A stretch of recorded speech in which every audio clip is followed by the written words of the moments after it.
Right formula ఈ కేసులోకి సంబంధించి కీలక పరిణామం చోటు చేసుకుంది. ఈ రేసుకు సంబంధించి ఇప్పటికే సమగ్ర దర్యాప్తు చేపట్టినటువంటి ఏసీబీ నివేదికను సిద్ధం చేసింది. ఈ మేరకు ఆ రిపోర్ట్ను తాజాగా విజిలెన్స్ కమిషన్ వద్దకు చేర్చింది.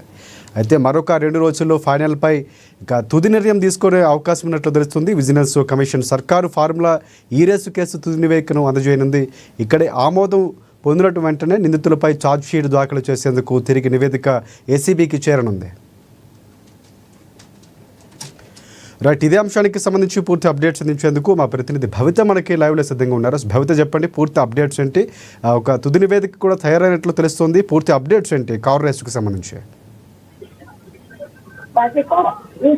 ఫార్ములాలో నిర్వహించడంలో పూర్తి స్థాయిలో అవినీతి జరిగిందని చెప్పేసి కూడా ప్రభుత్వం అధికారంలోకి వచ్చిన తర్వాత దానిపైన ఎంక్వైరీ చేయాలని చెప్పేసి ఏసీబీకి అప్పగించింది ఈ అంశాన్ని. అయితే పూర్తి స్థాయిలో అవినీతి నిరోధక శాఖ అయితే విచారణ చేపట్టిన తర్వాత దాదాపు 9 నెలల కాలం పాటు కూడా విచారణ కొనసాగించింది. ముందస్తుగా అందులో ఇన్వాల్వ్ అయినటువంటి అధికారులను విచారించింది. వాళ్ళ దగ్గర నుంచి సమాచారం సేకరించిన తర్వాత మొదట ఏదైతే జనవరిలో ఈ సంవత్సరం జనవరి మొదట కేటీఆర్ ని ప్రశ్నించింది. దాని తర్వాత కేటీఆర్ ఇచ్చినటువంటి సమాచారం మేరకు మళ్ళొకసారి అందులో నిమగ్నమైనటువంటి అధికారులు ఐఏఎస్ అధికారులు అరవింద్ కుమార్ తో పాటు హెచ్ఎండిఏ మాజీ ప్రిన్సిపల్ సెక్రటరీగా ఉన్నటువంటి వీరన్ రెడ్డిలను విచారించింది. దాని తర్వాత తాజాగా మరొకసారి కూడా ఏదైతే కేటీఆర్ ని ప్రశ్నించింది. మరొకసారి సెకండ్ టైం కేటీఆర్ ని ప్రశ్నించిన తర్వాత మరొకసారి అంటే దాదాపు అధికారులను 3 సార్లు, కేటీఆర్ ని 2 సార్లు ఏసీబీ విచారించింది. అయితే పూర్తి స్థాయిలో వాళ్ళ దగ్గర సమాచారం తీసుకున్నటువంటి ఏసీబీ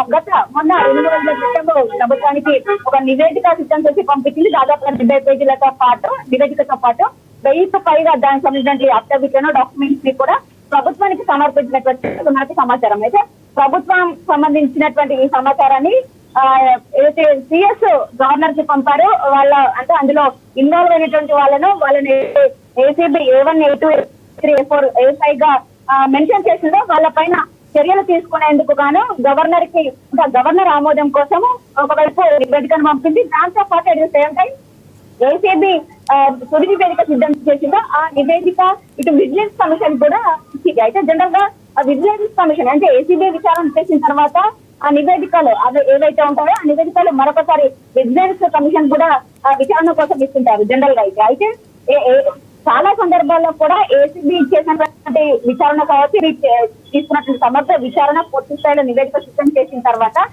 విజిలెన్స్ కి అప్పగిస్తే ఆ విజిలెన్స్ కూడా మరొకసారి విచారణ చేపట్టడము, అంటే ఏసీబీ మెన్షన్ చేసినవి కూడా ఒక క్రాస్ చెక్ చేసుకోవడము, క్రాస్ వెరిఫై చేసుకున్న తర్వాత మరొకసారి అంటే ఏసీబీ ఇచ్చింది కరెక్ట్ సమాచారమేనా, అసలు నిజంగానే అవినీతి జరిగిందా, ఒకరు జరిగితే ఎవరి ద్వారా అవినీతి జరిగింది, ఇవన్నీ కూడా మరొకసారి వెరిఫై చేసుకోవడం, మరొకసారి విచారణ చేసుకున్న తర్వాత తుది నివేదికను అయితే విజిలెన్స్ సిద్ధం పూర్తి స్థాయిలో ఒకసారి అంటే ఏసీబీ ఇచ్చింది నిజమైతే దానికి అనుగుణంగానే విజిలెన్స్ రిపోర్ట్ సిద్ధం చేస్తుంది. ఒకవేళ ఏసీబీ ఇచ్చిన దాంట్లో అంటే నిజం లేకపోతే మాత్రం ఏసీబీ ఇచ్చినటువంటి నివేదికకు భిన్నంగా విజిలెన్స్ నివేదిక ఇచ్చే అవకాశాలు ఉంటాయి. అయితే పూర్తి స్థాయిలో ఎక్కువ వరకు కూడా ఏసీబీ దగ్గర వచ్చినటువంటి నివేదికనే చాలా సందర్భాల్లో విజిలెన్స్ కూడా సేమ్ నివేదిక అంటే సేమ్ సమాచారాన్ని ఉంటుంది. అయితే పూర్తి స్థాయిలో ఒకవేళ విజిలెన్స్ ఇచ్చిన నివేదిక పైనే మరొకసారి చర్యలకు తీసుకునే అవకాశం ఉన్న నేపథ్యం అయితే కనబడుతుంది. అంటే విజిలెన్స్ నివేదికలో మాత్రం పూర్తి స్థాయిలో అందులో అవినీతి జరిగింది, నిజంగానే అలాంటి ఆరోపణలు ఎదుర్కోవడం అనేది నిజమైతే మనతో ఖచ్చితంగా ఆ నివేదికను మరొకసారి ఏసీబీకి అంటే విజిలెన్స్ నివేదికను మరొకసారి ఏసీబీకి హ్యాండ్ ఓవర్ చేస్తారు. ఏసీబీ మాత్రం పూర్తి స్థాయిలో అప్పుడు చర్యలు తీసుకునే అవకాశం ఉన్న నేపథ్యం అయితే కనబడుతుంది. అయితే సేమ్ టైం ఇప్పుడు ఏసీబీ నివేదిక ఏదైతే ఉంటుందో ఈ ఫార్ములాకు సంబంధించి వాళ్ళ నివేదిక సిద్ధం చేసి అది ప్రభుత్వానికి సమర్పించారు. మరొకవైపు విజిలెన్స్ కమిషన్ కి కూడా ఇచ్చారు. అయితే విజిలెన్స్ కమిషన్ కూడా మరో 2-3 రోజుల్లో పూర్తి స్థాయిలో ఒక నివేదిక సిద్ధం చేసి మళ్ళొక్కసారి ఏసీబీకి సమర్పించే అవకాశం ఉన్న నేపథ్యం అయితే కనబడుతుంది. ఒకవేళ అందులో అయితే విజిలెన్స్ కమిషన్ ఇచ్చినటువంటి నివేదికలో ఎవరిని బాధ్యులుగా చేస్తున్నా వాళ్ళపైన ప్రాసిక్యూషన్ కి వెళ్లే అవకాశం ఉన్న నేపథ్యం అయితే కనబడుతుంది. అయితే పూర్తి స్థాయిలో ఎలక్ట్రిక్ కార్ల రేసు నిర్వహించాలని చెప్పేసి గత ప్రభుత్వంలో ఉన్నటువంటి పెద్దలు నిర్ణయం తీసుకున్నారు. అయితే పూర్తి స్థాయిలో 2022లో ఈ కార్ రేస్ ఫార్ములా నిర్వహించాలని చెప్పేసి కూడా ఆ గతంలో ఉన్న పెద్దలు నిర్ణయం తీసుకోవడము, 2022లో దీనికి సంబంధించిన ఒప్పందాలు కూడా జరిగినాయి. అయితే బ్రిటన్ కి చెందినటువంటి సంస్థ ఈ ఫార్ములాకు సంబంధించినటువంటి సంస్థతో పాటు హైదరాబాద్ చెందినటువంటి గ్రీన్ కో సంస్థ ఈ రెండింటి మధ్య కూడా ఒప్పందం జరిగింది. అయితే పూర్తి స్థాయిలో 3 సంవత్సరాలు 4 సీజన్లు నిర్వహించాలని చెప్పేసి 9, 10, 11, 12 4 సీజన్లు 3 సంవత్సరాల్లో నిర్వహించడంతో పాటు ఆ 600 కోట్లు ఈ నిర్వహణకి ఖర్చు చేయాలని చెప్పేసి కూడా వాళ్ళు ఒప్పందం కుదుర్చుకున్నారు. అయితే 2023లో మొదట 9వ సీజన్ ప్రారంభించారు మన ట్యాంక్మెంట్ పరిసర ప్రాంతాల్లో ఈకార్ఎస్ ఫార్ములా నిర్వహించిన తర్వాత దానికి సంబంధించిన నిధులను ఈకార్ఎస్ ఫార్ములా సంస్థకి ట్రాన్స్ఫర్ చేయడంలో కొంత జాప్యం చేయడంతో పాటు ఫండ్స్ ని ట్రాన్స్ఫర్ చేయలేదని చెప్పేసి కూడా మిగతా 5 సీజన్ల నుంచి మనం తప్పుకుంటున్నామంటే కూడా ఈ ఫార్మ్ అంటే బ్రిటన్ చెందిన సంస్థ వాళ్ళకి వివరాలను వెల్లడించింది. పూర్తి స్థాయిలో మేము కంటిన్యూ చేయలేము అని చెప్పేసి కూడా వాళ్ళు మేము ఈ రేస్ ఫార్ములా ఏదైతే ఉందో దాని నుంచి తప్పుకుంటామని చెప్పేసి కూడా ఆ ఒప్పందాన్ని రద్దు చేస్తుంది. అయితే దాని తర్వాత ఏదైతే అడ్మినిస్ట్రేటివ్ డెవలప్మెంట్ దాంతో వాళ్ళు మరొకసారి ఈ ఫార్ములా ఒప్పందం కుదుర్చుకున్నారు. ఇక పూర్తి స్థాయిలో ఏకపక్ష నిర్ణయం తీసుకున్నారు.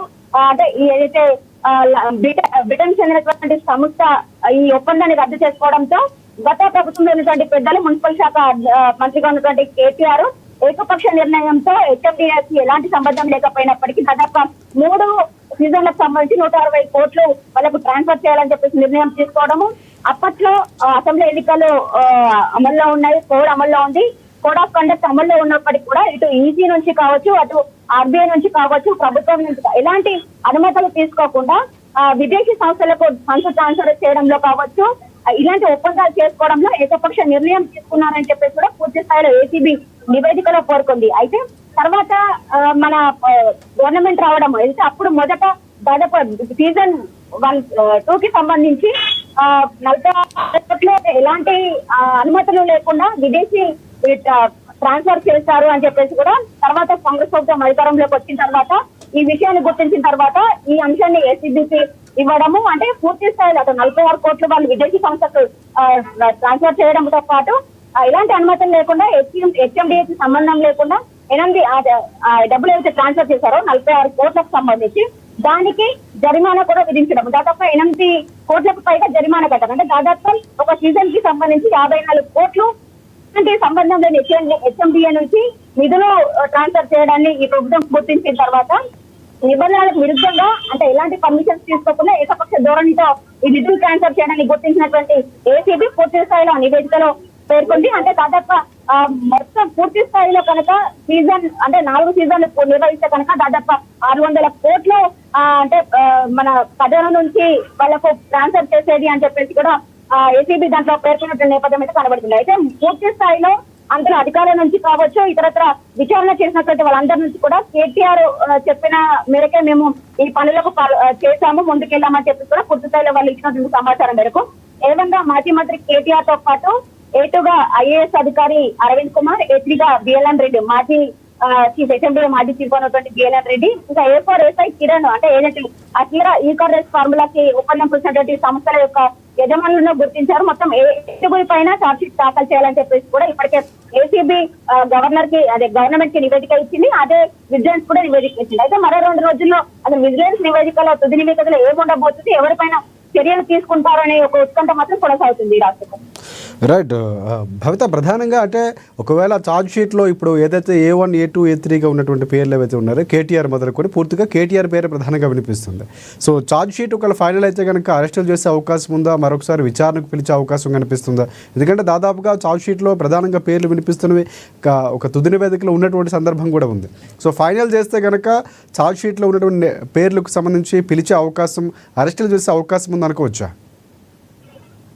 ఖచ్చితంగా, ఎందుకంటే ఇప్పటికే దాదాపు 2 సార్లు మున్సిపల్ శాఖ మంత్రి ఉన్నటువంటి కేటీఆర్ ని విచారించారు. ఇప్పటికే వాళ్ళ దగ్గర నుంచి పూర్తి స్థాయిలో ఆధారాలు తీసుకున్నారు. ఒకవైపు వీళ్ళు ఇచ్చినటువంటి సమాచారం పక్కన పెడితే అధికారులు కూడా పూర్తి స్థాయిలో అధికారుల నుంచి సమాచారం తీసుకోవడం, దానికి సంబంధించినటువంటి డాక్యుమెంట్స్ కూడా సిద్ధం చేసి ఏసీబీ నివేదికను సిద్ధం చేసి ప్రభుత్వానికి సమర్పించింది. దాన్ని విజిలెన్స్ కూడా సమర్పించింది. అయితే ఒకవేళ విజిలెన్స్ ఇచ్చిన నివేదికలో మాత్రం సేమ్ ఏసీబీలో ఇచ్చినటువంటి నివేదిక 2 సేమ్ అయితే మాత్రం ఖచ్చితంగా చర్యలు తీసుకునే అవకాశమే ఎక్కువగా కనబడుతుంది. ఎందుకంటే పూర్తి స్థాయిలో ఇప్పటికే విచారణ కూడా పూర్తి అయింది. 2 సార్లు వాళ్ళ దగ్గర నుంచి రావాల్సిన సమాచారం అంతా కూడా సేకరించినటువంటి నేపథ్యంలో ఎక్కువ వరకు కూడా చర్యలు తీసుకోవడానికి అవకాశం ఉందని చెప్పేసి కూడా సంబంధిత వర్గాల నుంచి వస్తున్నటువంటి సమాచారము చూడాలి. అంటే విజిలెన్స్ నివేదిక ఇచ్చిన తర్వాత ఇప్పటికే గవర్నర్ ఆమోదం తెలిస్తే మాత్రం చర్యలు ఎలా ఉంటాయి, ప్రభుత్వం ఎలాంటి చర్యలు తీసుకోబోతుంది మాత్రం కొంత అంటే సస్పెన్స్ అయితే కొనసాగుతుంది. ఎందుకంటే ప్రభుత్వం ఎలాంటి చర్యలు తీసుకుంటుంది అని మాత్రం అందరూ వెయిట్ చేసినటువంటి పరిస్థితి అయితే కనబడుతుంది.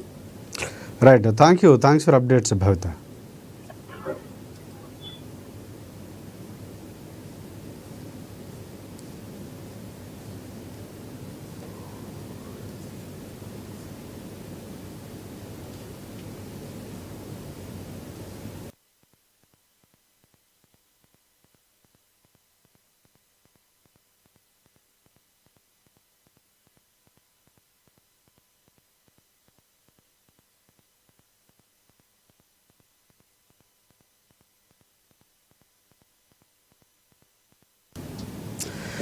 రైట్, ప్రేమోద్వాన్ మాకి మరొక